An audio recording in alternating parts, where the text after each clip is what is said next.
Weren't the students who participated in the flag ceremony just amazing? Let's give them another round of applause for their excellent performance and kicking us off in a great way. Okay, so right now I got goosebumps right now, seriously, goosebumps. Ooh.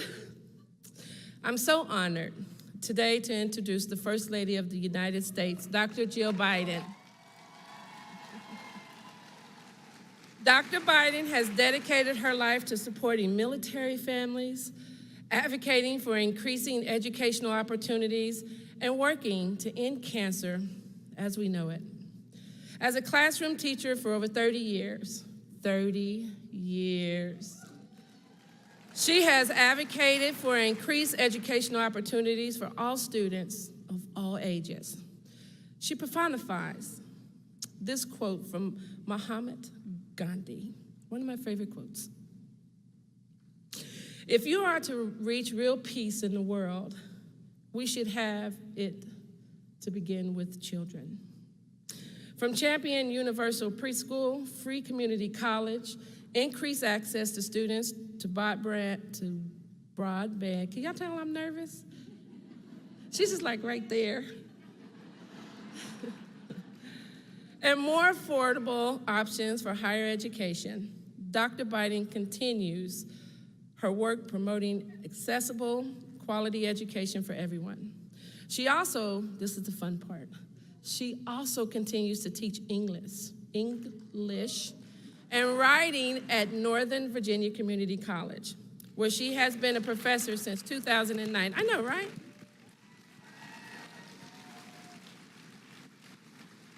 Dr. Biden, Dr. Jill Biden, truly embodies the T in PTA. And we are delighted to continue in our 125th year of legacy of engaging with each administration as an opportunity to be heard and to have a seat at the decision-making table, which we all know is extremely important. And it is important because we tackle important issues facing our children, so every child can reach their fullest potential. Please, give her a PTA welcome because we're gonna rock her out. We're gonna stand up right now, and we're gonna welcome the First Lady of the United States, Dr. Jill Biden.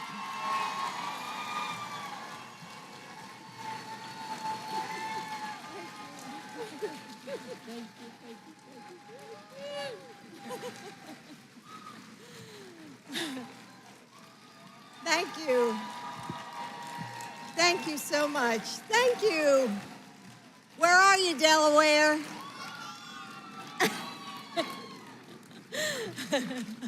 Please, thank you. Thank you so much. I don't know why she was so nervous. She should just think of me like her English teacher. And thank you, President King. Anna, I'm so grateful for your leadership.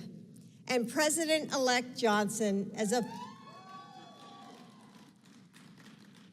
fellow Delawarean, I'm proud that you are representing our state. So, good morning. Wow, I love that. I love that energy this early in the morning. I'm honored to be with all of you today. For 125 years, the PTA has been an incredibly effective champion for our nation's students. You've worked to create child labor laws and kindergarten classes and better public health services. And I have been grateful for the chance to partner with you to better support military kids through joining forces.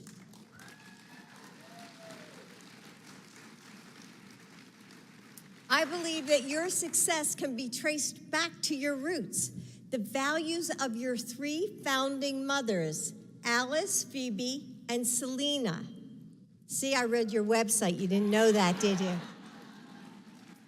They believed that children deserve better than the status quo, and they understood that the best way to win that change was by harnessing the love, passion, and persistence of the people who care most about our kids, their parents and educators.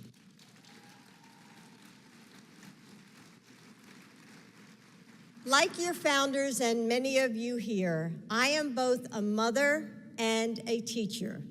So I know how personal your fight is, and I know how powerful this partnership can be.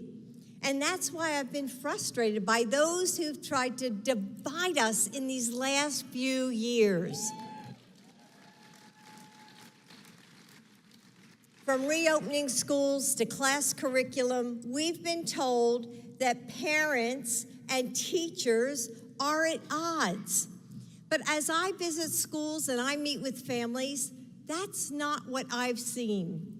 I've seen parents and educators working more closely than ever, finding new ways to support students through the challenges of virtual learning.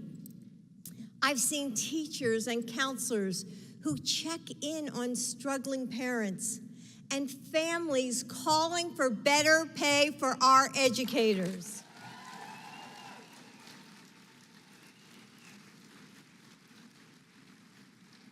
And as my husband worked to get the American Rescue Plan passed, and as we got millions of Americans vaccinated and made sure that schools could reopen safely, parents and educators were our best advocates and closest partners. There is no divide between those who love our students and those who teach them, because we all do.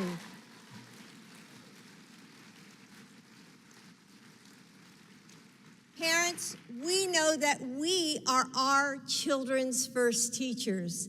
And educators, we choose this path because we love what we do and who we teach. Together, we can lead the change that our children need. In fact, right now, we must. Because even as our schools are reopened, we know that recovery isn't always the same as healing.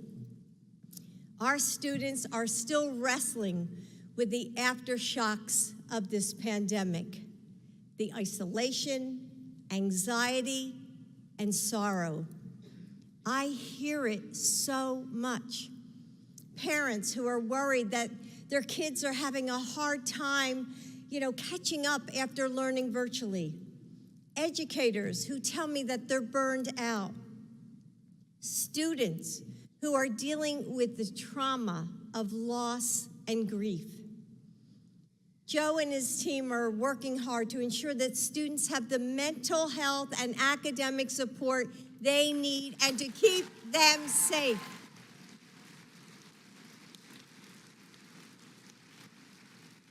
Because safety is always on our minds, and especially right now. 3 weeks ago, Joe and I stood before the 21 crosses at Uvalde.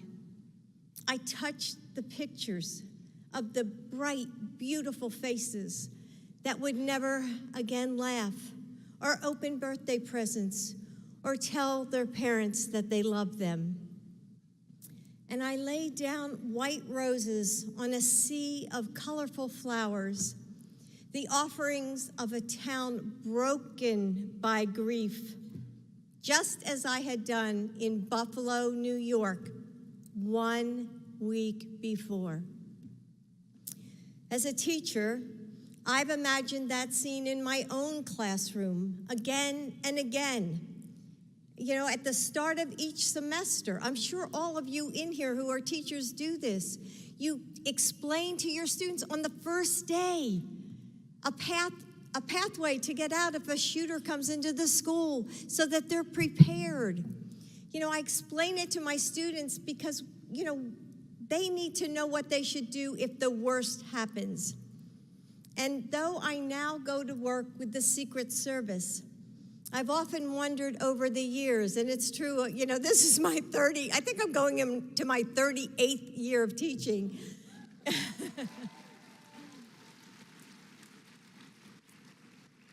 I've wondered over the years if my students would be the next heartbreaking headline. All of you in here who are in the classroom know this. So Congress did not act after Columbine, after Sandy Hook, after Parkland. Nothing changed. And nothing will change unless we change it.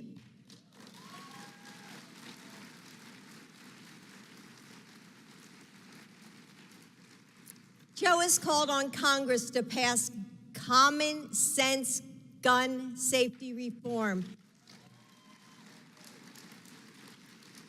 Things that the majority of Americans want. And a bipartisan group of senators have come up with a plan to address gun violence. And it would be the most significant gun safety legislation to pass Congress in decades, and with bipartisan support. There are no excuses. It's up to Congress to act.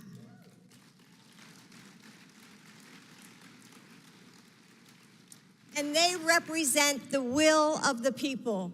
And that's why we need the people to speak up. Parents and teachers, all of us. We need to fight now for the lives of our children and for the safety of our schools. So let me say again, this partnership of parents and educators is powerful. You together are powerful because you have to be. Because when it comes to mental health or learning resources or safe schools, you see what's at stake every day in the eyes of the people you love. Your children need you to act, and I know you would do anything for your kids. So thank you, all of you, for being here. Thank you for showing up for your children and for students across this country. Thank you for using your voice. Together, we can change our future. We can, and we have to protect our children and make our schools work for everyone. And PTA, I am honored to stand with you. Thank you.